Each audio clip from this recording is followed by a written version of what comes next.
আজকে আমি ফার্স্ট এই দুল দুটো ট্রাই করব। আমি কোনোদিনও এরকম দুল পরি না। এই দুলটাকে কি বেশ কী বলে আমার এখন সত্যিই মনে পড়ছে না। আগের বছর পুজোর সময় আমি কিনেছিলাম দুলগুলো মেলা থেকে, পুজো যে মেলাগুলো বসে না সেখানে কিনেছিলাম। এখনো পর্যন্ত আমি পরে উঠতে পারলাম না, ঠিক আছে। তো আজকে ভাবলাম এই হোয়াইট চুড়িদারটার সাথে এই ব্ল্যাক জিনিসটা খুব ভালো ম্যাচ করবে। আর আমার জানি না কেন আমার এইগুলো কানে এক ফোঁটা বসে না। আমি তো কিনি মানে পছন্দ করে একটুখানি করে কিনি, কিন্তু আমার পড়তে পারি না গো, আমার কান থেকে না খুলে খুলে বেরিয়ে যায়।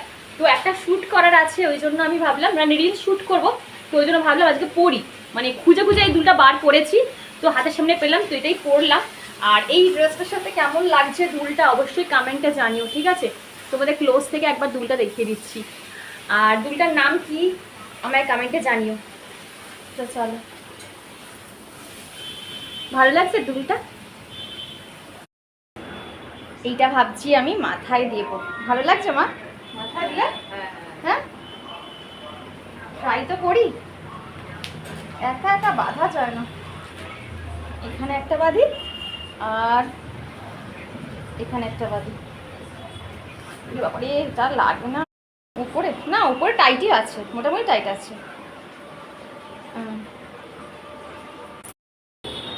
আর একদম দেখো সেট করে নিয়েছি মাথায়, ঠিক আছে। আমি একবার ব্যাক সাইডে তোমরা দেখিয়ে নিচ্ছি। আর হাতে এইগুলো পরবো, হাতে ব্রেসলেটগুলো এগুলো পরবো, এই যে, ঠিক আছে। এগুলো পরতে আমার এখন বেশ ভালো লাগছে। আর মা দেখো, দেখা যাচ্ছে পেছনের ব্যাক সাইডটা ভালো লাগছে? হ্যাঁ, আমি নতুন করেছি কিন্তু যাচ্ছে, দেখো পুরো দেখা যাচ্ছে। হ্যাঁ, দেখো আর একটু এগিয়ে আসবো, একটু এদিকে আসো, আমাকে দেখা যাবে।